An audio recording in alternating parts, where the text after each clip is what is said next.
Dear students, നമ്മൾ കഴിഞ്ഞ ക്ലാസ്സിൽ എന്താണ് പ്രൊസീജിയർ ഓറിയൻറ്റഡ് പ്രോഗ്രാമിംഗ്, എന്താണ് ഒബ്ജക്റ്റ് ഓറിയൻറ്റഡ് പ്രോഗ്രാമിംഗ് എന്ന് ഡിസ്കസ് ചെയ്തിരുന്നു. ഒബ്ജക്റ്റ് ഓറിയൻറ്റഡ് എന്ന് പറയുന്നത് പ്യുവർലി ഒബ്ജക്റ്റിനെ ബേസ് ചെയ്തിട്ടുള്ള ഒരു പ്രോഗ്രാമിംഗ് ലാംഗ്വേജ് ആണ്. അതിനൊരു എക്സാമ്പിളാണ് ജാവ പ്രോഗ്രാമിംഗ് എന്ന് പറയുന്നത്. ഹൂപ്പ് കോൺസെപ്റ്റ് യൂസ് ചെയ്തിട്ട് വർക്ക് ചെയ്യുന്നൊരു ലാംഗ്വേജ് ആണ് ജാവ എന്ന് പറയുന്നത്. ഇനി നമ്മൾ ഈ സെഷനിൽ പഠിക്കുന്നത് എന്താണ് ജാവ, എന്താണ് അതിൻ്റെ ഫീച്ചേഴ്സ്, അതിൻ്റെ ഹിസ്റ്ററി, പിന്നെ എന്തൊക്കെ ആണ് ജാവ എൻവയോൺമെൻറ്റിൽ വരുന്ന കാര്യങ്ങൾ. ഇത്രയും കാര്യങ്ങളാണ് നമ്മൾ ഈ സെക്ഷനിൽ പഠിക്കുന്നത്. അപ്പം നമുക്ക് ഫസ്റ്റ് എന്താണ് Java, what is Java? Java develop ചെയ്തത് സൺ മൈക്രോ സിസ്റ്റംസ് ആണ്. ഡെവലപ്പ് ചെയ്ത ആളുടെ പേര് ജെയിംസ് ഗോസ്ലിംഗ് എന്നാണ്. 1995 ജാവ പോപ്പുലർ ആയത്. പ്രോഗ്രാമിംഗ് ലാംഗ്വേജ് പോപ്പുലർ ആയത് 1995 ഡെവലപ്പ് ചെയ്തത് 1991. It is owned by Oracle and more than 3 billion devices run in Java. ഇതിപ്പം ഒറാക്കിളിൻ്റെ കയ്യിലാണ് ഈ ജാവ എന്ന് പറയുന്ന ആ പ്രോഗ്രാമിംഗ് ലാംഗ്വേജ് ഉള്ളത്. അതുപോലെ it is used for mobile applications ഉണ്ടാക്കാൻ, ഡെസ്ക്ടോപ്പ് ആപ്ലിക്കേഷൻസ് ഉണ്ടാക്കാൻ, വെബ് ആപ്ലിക്കേഷൻ ഉണ്ടാക്കാൻ, web servers, application servers, games, ഡേറ്റാബേസിനെ കണക്ട് ചെയ്യാൻ വേണ്ടിയിട്ട് ആൻഡ് മച്ച് ആൻഡ് മോർ. അതായത് ഒത്തിരി കാര്യങ്ങൾക്ക് വേണ്ടിയിട്ട് നമ്മൾ എന്ത് യൂസ് ചെയ്യുന്നുണ്ട്? നമ്മുടെ ജാവ പ്രോഗ്രാമിംഗ് ലാംഗ്വേജ് യൂസ് ചെയ്യുന്നുണ്ട്. ഇനി നമ്മുടെ ഈ റിയൽ വേൾഡിൽ ഒരുപാട് ലാംഗ്വേജസ് ഉണ്ട്. സി ഉണ്ട്, CPP ഉണ്ട്, PHP ഉണ്ട്, .NET ഉണ്ട്, അങ്ങനെ ഒരുപാട് പ്രോഗ്രാമിംഗ് ലാംഗ്വേജ് ഉണ്ട്. Then why use Java? എന്തുകൊണ്ടാണ് നമ്മൾ ജാവ യൂസ് ചെയ്യുന്നത്? അതിന് മെയിൻ ആയിട്ടുള്ള കാര്യം എന്ന് പറയുന്നത് Java works on different platforms. Java എന്ന് പറയുന്നത് ഒരു പ്ലാറ്റ്ഫോം ഇൻഡിപെൻഡൻറ്റ് ലാംഗ്വേജ് ആണ്. അതായത് നമ്മൾ ജാവേൻ്റെ ഒരു കോഡ് ഒരു പ്രാവശ്യം എഴുതിയാൽ മതി. എന്നിട്ട് നമ്മളതിനെ കമ്പൈൽ ചെയ്ത് ക്ലാസ് കോഡ് ആക്കി കഴിഞ്ഞിട്ടുണ്ടെങ്കിൽ JVM ജാവ വിർച്വൽ മെഷീൻ എന്നാണ് ജാവ റൺ ചെയ്യാൻ വേണ്ടി യൂസ് ചെയ്യുന്ന ആ വിർച്വൽ മെഷീൻ്റെ പേര്. JVM ഇൻസ്റ്റാൾഡ് ആയിട്ടുള്ള ഏത് സിസ്റ്റത്തിലും നമുക്ക് ജാവേനെ റൺ ചെയ്യാൻ വേണ്ടി പറ്റും. ഇതിപ്പോൾ ഞാൻ പ്രോഗ്രാം എഴുതിയിരിക്കുന്ന വിൻഡോസിലാണെങ്കിൽ, ലിനക്സിൽ JVM ഇൻസ്റ്റാൾഡ് ആണെങ്കിൽ ഈ കമ്പൈൽ ചെയ്തിട്ട് എനിക്ക് കിട്ടുന്ന ആ ഒരു ക്ലാസ് ഫയലിനെ എനിക്ക് ലിനക്സിൽ റൺ ചെയ്യാൻ വേണ്ടി പറ്റും. ഇതുകൊണ്ടാണ് ജാവ പ്ലാറ്റ്ഫോം ഇൻഡിപെൻഡൻ്റ് ആണെന്ന് പറയുന്നത്. അതായത് Java works on different platforms. എല്ലാ പ്ലാറ്റ്ഫോമിലും വർക്ക് ചെയ്യും.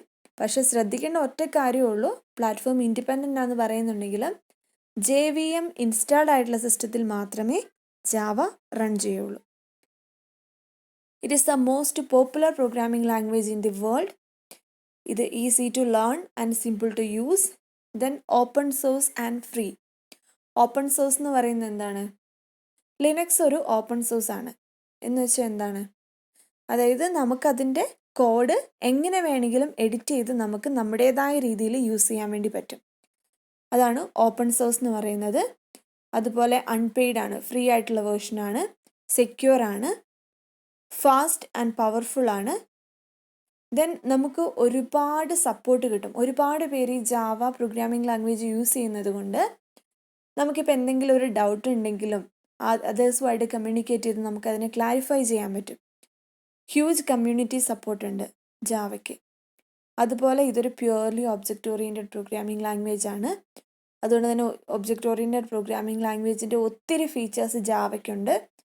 അതുപോലെ തന്നെ Java is close to C++ and C#. It makes it easy for programmer to switch to Java or vice versa. Java എന്ന് പറയുന്ന നമ്മുടെ പ്രോഗ്രാമിംഗ് ലാംഗ്വേജ് C++ഉം C# ആയിട്ട് ക്ലോസ്ലി റിലേറ്റഡ് ആണ്. അപ്പോൾ അതുകൊണ്ട് തന്നെ നമുക്ക് എന്ത് ചെയ്യാൻ പറ്റും? ഈസി ആയിട്ട് സ്വിച്ച് ചെയ്യാൻ പറ്റും. ഒരു പ്രോഗ്രാമിംഗ് ലാംഗ്വേജിൽ നിന്ന് വേറൊരു പ്രോഗ്രാമിംഗ് ലാംഗ്വേജിലേക്ക് ഈസി ആയിട്ട് സ്വിച്ച് ചെയ്യാൻ പറ്റും. അതുകൊണ്ടൊക്കെ ഈ ഇത്രയും റീസൺസ് കൊണ്ടാണ് നമ്മൾ എന്ത് യൂസ് ചെയ്യുന്നത്? ജാവ പ്രോഗ്രാമിംഗ് ലാംഗ്വേജ് യൂസ് ചെയ്യാനുള്ള മെയിൻ ആയിട്ടുള്ള കാര്യം എന്ന് പറയുന്നത്. ക്ലിയർ ആയി എന്ന് വിചാരിക്കുന്നു. What is Java and why use Java? ഇനി നമ്മളതിൻ്റെ ഇൻട്രൊഡക്ഷൻ പാർട്ടിലേക്ക് മൂവ് ചെയ്യുവാണ്. Introduction to Java programming. പറഞ്ഞ പോലെ തന്നെ ഇതൊരു general purpose object oriented programming language ആണ്. ഇലക്ട്രോണിക് ഡിവൈസസും ഒക്കെ ഉണ്ടാക്കാൻ വേണ്ടിയിട്ട് നമ്മൾ ജാവ പ്രോഗ്രാമിംഗ് യൂസ് ചെയ്യാറുണ്ട്. അതുപോലെ ജാവ എന്ന് പറയുന്നത് ഒരു പ്ലാറ്റ്ഫോം ന്യൂറൽ ലാംഗ്വേജ് ആണ്. ഓൾറെഡി പറഞ്ഞു പ്ലാറ്റ്ഫോം ന്യൂറൽ ലാംഗ്വേജ് എന്താണ്. പ്ലാറ്റ്ഫോം ഇൻഡിപെൻഡൻസി തന്നെയാണ് പ്ലാറ്റ്ഫോം ന്യൂറൽ എന്ന് പറയുന്നത്. അതായത് നമ്മളിപ്പോൾ ഏത് സിസ്റ്റത്തിൽ പ്രോഗ്രാം എഴുതിയാലും നമുക്ക് അത് ഏത് ഓപ്പറേറ്റിംഗ് സിസ്റ്റത്തിൽ വേണമെങ്കിലും അതിനെ റൺ ചെയ്യാൻ വേണ്ടി പറ്റും. അതുകൊണ്ടാണ് ഇത് ഗ്യാരണ്ടി ചെയ്യുന്നത് റൈറ്റ് വൺസ് റൺ എനിവെയർ. നമ്മൾ ഒറ്റ പ്രാവശ്യം പ്രോഗ്രാം എഴുതിയാൽ മതി, അതിന് എവിടെ വേണമെങ്കിലും നമുക്ക് റൺ ചെയ്യാൻ വേണ്ടി പറ്റും. അതുപോലെ ഇത് സൺ മൈക്രോ സിസ്റ്റമാണ് ഡെവലപ്പ് ചെയ്തത് 1991. ഇതിൻ്റെ ഒറിജിനൽ നെയിം എന്ന് പറയുന്നത് ഓക്ക് ആണ്. അതുപോലെ ഇത് ഡെവലപ്പ് ചെയ്ത ആളുടെ പേര് James Gosling. The main goal for the developers was to make the language highly reliable, portable and simple. First ഉണ്ടായിരുന്ന പ്രോഗ്രാമിംഗ് ലാംഗ്വേജ് എല്ലാം എന്ന് പറയുന്നത് സി ഒന്നും റിലയബിളോ പോർട്ടബിളോ ഒന്നും അല്ല. അതായത് സി പ്രോഗ്രാം നമ്മൾ ഏത് സിസ്റ്റത്തിലാണോ, ഇപ്പോൾ വിൻഡോസിലാണെങ്കിൽ വിൻഡോസിൻ്റെ ആ ഒരു പ്ലാറ്റ്ഫോം ടർബോ C++ ഒക്കെ ഇൻസ്റ്റാൾ ചെയ്ത് ആ ഒരു രീതിയിൽ മാത്രമേ അവിടെ റൺ ചെയ്യാൻ പറ്റുള്ളൂ. അത് വേറെ സിസ്റ്റത്തിൽ കൊണ്ടുപോയിട്ട് നമുക്ക് എന്ത് ചെയ്യാൻ പറ്റില്ല, അതിനെ റൺ ചെയ്യാൻ വേണ്ടി പറ്റില്ല. പക്ഷെ ജാവ എന്ന് പറയുന്നത് നമുക്ക് പോർട്ടബിൾ ആണ്. ഒരു സ്ഥലത്തു നിന്ന് വേറെ സ്ഥലത്തേക്ക് ഈസി ആയിട്ട് പോർട്ട് ചെയ്ത് റൺ ചെയ്യാൻ വേണ്ടി പറ്റും. ഓക്കെ, ഇതാണ് ഒരു ബേസിക് ഒരു ജാവേൻ്റെ ഇൻട്രൊഡക്ഷൻ എന്ന് പറയുന്നത്. ഇനി എന്താണ് ഇതിൻ്റെ ഹിസ്റ്ററി? 1990 സൺ മൈക്രോ സിസ്റ്റംസ് ഇതിൻ്റെ ഡെവലപ്പ് ചെയ്യാനുള്ള ഇത് സ്റ്റാർട്ട് ചെയ്തു. അവരുടെ ടീം ലീഡർ എന്ന് പറയുന്നത് ഗോസ്ലിംഗ് ആയിരുന്നു.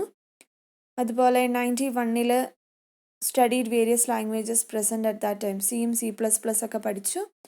അത് കഴിഞ്ഞതിന് ശേഷം അവരെന്ത് ചെയ്തു, ഒരു പുതിയ ലാംഗ്വേജിനെ ഇൻട്രൊഡ്യൂസ് ചെയ്തു. ദാറ്റ്സ് ദ നെയിം ഓക്ക്. അത് കഴിഞ്ഞതിന് ശേഷം ഒരു പുതിയൊരു ടീമിനെ ജനറേറ്റ് ചെയ്തു, ഒരു ഗ്രീൻ പ്രൊജക്റ്റ് സ്റ്റാർട്ട് ചെയ്തു. എന്നിട്ട് ഒരു ഹാർഡ് ഡിവൈസ് വിത്ത് ടച്ച് സ്ക്രീനുള്ള ഡിവൈസും കൂടെ, ടച്ച് സ്ക്രീൻ ഹോം അപ്ലയൻസിൽ ടച്ച് സ്ക്രീൻ യൂസ് ചെയ്യുന്ന തരത്തിലുള്ള ഒരെണ്ണം ഉണ്ടാക്കി നോക്കി. അങ്ങനെ എന്ത് ചെയ്തു, ഓരോ ഇയർ വൈസിലും ജാവയ്ക്ക് പുതിയ ഡെവലപ്മെൻറ്റ്സ് വന്നുകൊണ്ടിരുന്നു.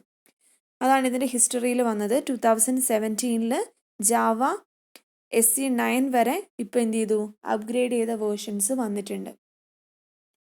ഈ ഹിസ്റ്ററി നിങ്ങളൊന്ന് ജസ്റ്റ് ഒന്ന് പഠിച്ചു വെച്ചാൽ മതി, നിങ്ങളൊന്ന് മനസ്സിലാക്കി ഇരുന്നാൽ മതി, ഇന്ന വർഷങ്ങൾ ഇന്നൊക്കെ ഉണ്ടായി എന്നുള്ള കാര്യങ്ങൾ. ഇനി ഇതാണ് മെയിനായിട്ടുള്ള പോർഷൻ എന്ന് പറയുന്നത്, what are the features of Java. അതിൻ്റെ മെയിൻ ഫീച്ചറാണ് കമ്പൈൽഡ് ആൻഡ് ഇൻ്റർപ്രറ്റഡ്. നമ്മൾ ഏതെങ്കിലും ഒരു സിസ്റ്റത്തിൽ വെച്ചിട്ട് പ്രോഗ്രാമിനെ കമ്പൈൽ ചെയ്തിട്ടുണ്ടെങ്കിൽ എന്ത് ചെയ്യാൻ പറ്റും, നമുക്കതിനെ ഇൻ്റർപ്രറ്റ് ചെയ്യണമെങ്കിൽ വേറെ ഏത് സിസ്റ്റത്തിൽ വെച്ചിട്ട് വേണമെങ്കിൽ നമുക്ക് അതിനെ ഇൻ്റർപ്രറ്റ് ചെയ്യാൻ വേണ്ടി പറ്റും. അതുപോലെ ജാവ കമ്പൈലർ ട്രാൻസ്ലേറ്റ്. ജാവേൻ്റെ കമ്പൈലറിൻ്റെ പേരാണ് ജാവ സി എന്ന് പറയുന്നത്. ജാവ സി എന്ന് പറഞ്ഞാൽ ജാവ കമ്പൈലർ. ഈ ജാവ കമ്പൈലറാണ് സോഴ്സ് കോഡ്, അതായത് യൂസർ എഴുതുന്ന കോഡാണ് സോഴ്സ് കോഡ് എന്ന് പറയുന്നത്. ഈ സോഴ്സ് കോഡിനെ ജാവ കമ്പൈലർ ബൈറ്റ് കോഡാക്കി മാറ്റും. ഓക്കെ, ഈ ബൈറ്റ് കോഡിനെ റൺ ചെയ്യുന്നത് JVM ആണ്. ജാവ വിർച്വൽ മെഷീൻ വെച്ചിട്ടാണ് ഈ ബൈറ്റ് കോഡിനെ റൺ ചെയ്യുന്നത്. ഈ ബൈറ്റ് കോഡ് എന്ന് പറയുന്നത് ഒരിക്കലും മെഷീൻ ഇൻസ്ട്രക്ഷൻസ് അല്ല, ഒരു ക്ലാസ് കോഡാണ്. അതുപോലെ അതായത് ജാവേനെ നമുക്ക് കമ്പൈൽ ചെയ്യാനും പറ്റും, ഈസി ആയിട്ട് ഇൻ്റർപ്രറ്റ് ചെയ്യാനും വേണ്ടി പറ്റും. ഇനി അടുത്ത ഫീച്ചറാണ് ഇൻഡിപെൻഡൻറ്റ് ആൻഡ് പോർട്ടബിൾ. ഇപ്പോൾ നമ്മൾ ഓൾറെഡി പറഞ്ഞു എന്താണ് പ്ലാറ്റ്ഫോം ഇൻഡിപെൻഡൻറ്റ്, എന്താണ് പോർട്ടബിൾ എന്ന് പറയുന്നത്. ഏതെങ്കിലും ഒരു സിസ്റ്റത്തിൽ നമുക്ക് പ്രോഗ്രാം എഴുതിയാലും JVM ഇൻസ്റ്റാൾഡ് ആയിട്ടുള്ള വേറെ ഏത് സിസ്റ്റത്തിലും നമുക്ക് നമ്മുടെ ജാവ പ്രോഗ്രാമിനെ റൺ ചെയ്യാൻ വേണ്ടി പറ്റും. അതായത് പോർട്ടബിൾ എന്ന് പറഞ്ഞാൽ എന്താ, ഈസി ആയിട്ട് ക്യാരി ചെയ്യാൻ പറ്റും, എവിടെ നിന്ന് വേണമെങ്കിലും എവിടേക്ക് വേണമെങ്കിലും പോർട്ട് ചെയ്യാൻ വേണ്ടി പറ്റും. അടുത്ത കോൺസെപ്റ്റാണ് object oriented. Object oriented concept എന്താ നമ്മൾ ഓൾറെഡി പഠിച്ചു കഴിഞ്ഞു. അതായത് അത് ബേസ് ചെയ്തിരിക്കുന്നത് ക്ലാസസിനെയും ഒബ്ജക്റ്റിനെയും വെച്ചിട്ടാണ് ഒബ്ജക്റ്റ് ഓറിയൻറ്റഡ് കോൺസെപ്റ്റ്. ഇതൊരു പ്യുവർലി ഒബ്ജക്റ്റ് ഓറിയൻറ്റഡ് പ്രോഗ്രാമിംഗ് ആണ്. അതുകൊണ്ട് നമുക്ക് ഇൻഹെറിറ്റൻസും ഡേറ്റ ഹൈഡിങ് ഒക്കെ വരുന്നത് കൊണ്ട് നമുക്ക് എന്താണ് കുറച്ചും കൂടെ ഇൻഹെറിറ്റൻസ് വഴിയായിട്ട് കോഡിനെ റീയൂസ് ചെയ്യാൻ പറ്റും. ഡേറ്റ ഹൈഡിങ് സെക്യൂരിറ്റി കൂടുതൽ പ്രൊവൈഡ് ചെയ്യുന്നുണ്ട്. ഇതൊക്കെയാണ് ഒബ്ജക്റ്റ് ഓറിയൻറ്റഡ് പ്രോഗ്രാമിംഗ് കോൺസെപ്റ്റ് എന്ന് പറയുന്നത്. അടുത്തത് റോബസ്റ്റ് ആൻഡ് സെക്യൂർഡ്. ജാവ ഒരുപാട് സേഫ് ഗാർഡ്സിനെ പ്രൊവൈഡ് ചെയ്യുന്നുണ്ട്. എൻഷുർ റിലയബിൾ കോഡിന് വേണ്ടി ഒരുപാട് സേഫ് ഗാർഡ്സിനെ പ്രൊവൈഡ് ചെയ്യുന്നുണ്ട്. അതുകൊണ്ട് ജാവ എന്താ ചെയ്യുന്നത്, അതിൻ്റെ ഒരു സെക്യൂരിറ്റി എൻഷുർ ചെയ്യുന്നുണ്ട്. It captures serious errors and eliminate at the risk of crashing the system. അതായത് ഇതിനകത്ത് ഗാർബേജ് കളക്റ്റഡ് ലാംഗ്വേജ് ആണ് ജാവ എന്ന് പറയുന്നത്. ഗാർബേജ് കളക്ഷൻ എന്ന് പറഞ്ഞ മീനിങ്, ഇപ്പം നമ്മളൊരു പ്രോഗ്രാം എക്സിക്യൂട്ട് ചെയ്യുന്ന സമയത്ത് അതിന് വേണ്ടിയിട്ടുള്ള, അതായത് ഡേറ്റയ്ക്കും മെമ്പർ ഫങ്ഷൻസിനും വേണ്ടിയിട്ടുള്ള സ്പേസ് മെമ്മറിയിൽ ഓട്ടോമാറ്റിക് ക്രിയേറ്റ് ചെയ്യും. ഇപ്പം ഇൻറ്റ് എ എന്ന് പറഞ്ഞൊരു വേരിയബിൾ ഡിക്ലെയർ ചെയ്തിട്ടുണ്ടെങ്കിൽ ആ എക്ക് കറസ്പോണ്ടിങ് ആയിട്ട് മെമ്മറിയിൽ ഒരു സ്പേസ് ക്രിയേറ്റ് ചെയ്യും. എന്ത് ചെയ്യും, ആ എക്ക് നമ്മൾ കൊടുക്കുന്ന വാല്യൂവിനെ അവിടെ സ്റ്റോർ ചെയ്ത് കഴിയും. At the end of the program, ആ പ്രോഗ്രാമിൻ എൻഡിലെത്തിക്കഴിയുമ്പോൾ, അതായത് പ്രോഗ്രാമിംഗ് കഴിഞ്ഞു കഴിയുമ്പം ഓട്ടോമാറ്റിക്കലി ഈ മെമ്മറീനെ എന്ത് ചെയ്യും, അലോക്കേറ്റ് ചെയ്യും. ഓക്കെ, അപ്പം എന്ത് വരില്ല, മെമ്മറി ലോസേജ് വരത്തില്ല. അതാണ് ഗാർബേജ് കളക്ഷൻ എന്ന് പറയുന്നത്. അതുകൊണ്ട് സിസ്റ്റം ക്രാഷ് ചെയ്യാനുള്ളതും, അതായത് ഒരുപാട് മെമ്മറി കൂടുതലായി സിസ്റ്റം ക്രാഷിങ് വരാനോ അങ്ങനെയുള്ള ചാൻസസ് ഒന്നും എന്തിലില്ല, ജാവയിലില്ല. അതുപോലെ ഡിസ്ട്രിബ്യൂട്ടഡ് എന്ന് പറയുന്നത് both the sharing of data and programs. നമുക്ക് എന്ത് ചെയ്യാൻ പറ്റും, ഡേറ്റേനെയും പ്രോഗ്രാംസിനെയും ഒക്കെ നമുക്ക് ഈസി ആയിട്ട് ഷെയർ ചെയ്യാൻ വേണ്ടി പറ്റും. അതുപോലെ simple, small and familiar. Java ഒരു സിമ്പിൾ ആയിട്ടുള്ളൊരു ലാംഗ്വേജ് ആണ്. അതുപോലെ തന്നെ എല്ലാവർക്കും ഫെമിലിയർ ആയിട്ടുള്ളൊരു ലാംഗ്വേജുമാണ്. അടുത്തത് multi threaded and interactive. Multi threaded എന്ന് പറഞ്ഞാൽ നമുക്കിപ്പോൾ ഒരു വലിയൊരു പ്രോഗ്രാം ഉള്ളതെന്ന് വിചാരിക്കാം. അതിനെ എന്ത് ചെയ്തു, ചെറിയ ചെറിയ സ്മോളർ പ്രോഗ്രാംസ് ആയിട്ട് ഡിവൈഡ് ചെയ്തു. ഈ ഓരോ സ്മോളർ പ്രോഗ്രാമിനെയാണ് ഓരോ ത്രെഡ് എന്ന് പറയുന്നത്. ഈ ഓരോ സ്മോളസ്റ്റ് പ്രോഗ്രാമും എന്താ പറയുക, 1 by 1 ആയിട്ട് എക്സിക്യൂട്ട് ചെയ്യാൻ വേണ്ടി നോക്കി വയ്ക്കേണ്ട ആവശ്യമില്ല. ഇത് സൈമൾട്ടേനിയസ്ലി എന്ത് ചെയ്യും, ഓരോ പ്രോഗ്രാമും എക്സിക്യൂട്ട് ചെയ്ത് കറസ്പോണ്ടിങ് റിസൾട്ട് പ്രൊഡ്യൂസ് ചെയ്തോളും. അതുകൊണ്ടാണ് അതിനെ മൾട്ടി ത്രെഡഡ് പ്രോഗ്രാമിംഗ് എന്ന് പറയുന്നത്. ഓക്കെ, അതായത് multiple task can be executed simultaneously. അടുത്തത് high performance. Java programming performance is impressive considering the fact that is interpreted language mainly because of the bytecode. High performance എന്ന് പറയുന്നത്, ഇപ്പോൾ സാധാരണ ഒരു normally CD ഒക്കെ കേസാണെങ്കിൽ നമ്മളൊരു പ്രോഗ്രാം എഴുതി കഴിഞ്ഞാൽ അതിൻ്റെ റിസൾട്ട് കിട്ടി, അത് കഴിഞ്ഞ് വേറൊരു ഓപ്പറേറ്റിംഗ് സിസ്റ്റത്തിൽ ആ കോഡ് എഴുതി ഔട്ട്പുട്ട് ഇടണമെങ്കിൽ നമ്മൾ വീണ്ടും എന്ത് ചെയ്യണം, ആ C പ്രോഗ്രാം ഒന്നും കൂടെ എഴുതേണ്ടി വരും. പക്ഷേ ജാവേൻ്റെ കേസിൽ എന്താണ്, ഹൈ പെർഫോമൻസ് ആണ്. അതായത് ഒരു പ്രാവശ്യം എഴുതിയിട്ടുണ്ടെങ്കിൽ തന്നെ നമുക്ക് എന്ത് ചെയ്യാൻ പറ്റും, അത് ഈസി ആയിട്ട് അപ്പുറത്തെ സിസ്റ്റത്തിലും കൊണ്ടുപോയിട്ട് പെർഫോം ചെയ്യാൻ പറ്റും. പിന്നെ dynamic and extensible. Dynamic binding നമ്മൾ ഓൾറെഡി പഠിച്ചു. റൺ ടൈമിൽ എന്ത് ചെയ്യും, നമ്മുടെ ഫങ്ഷൻസുമായിട്ട് ലിങ്ക് ചെയ്യും. അതുപോലെ തന്നെ ഇവിടെ ഡൈനാമിക് ആൻഡ് എക്സ്റ്റെൻസിബിൾ എന്ന് പറയുന്നത് ക്ലാസ് ലൈബ്രറീസും മെത്തേഡ്സും ഒബ്ജക്ട്സുമായിട്ട് ഈസി ആയിട്ട് ലിങ്ക് ചെയ്യാൻ വേണ്ടി പറ്റും. അതുപോലെ തന്നെ നമുക്ക് നമ്മുടെ കോഡിനെ എത്രത്തോളം വേണമെങ്കിലും എക്സ്റ്റെൻഡ് ചെയ്യാനും വേണ്ടി പറ്റും.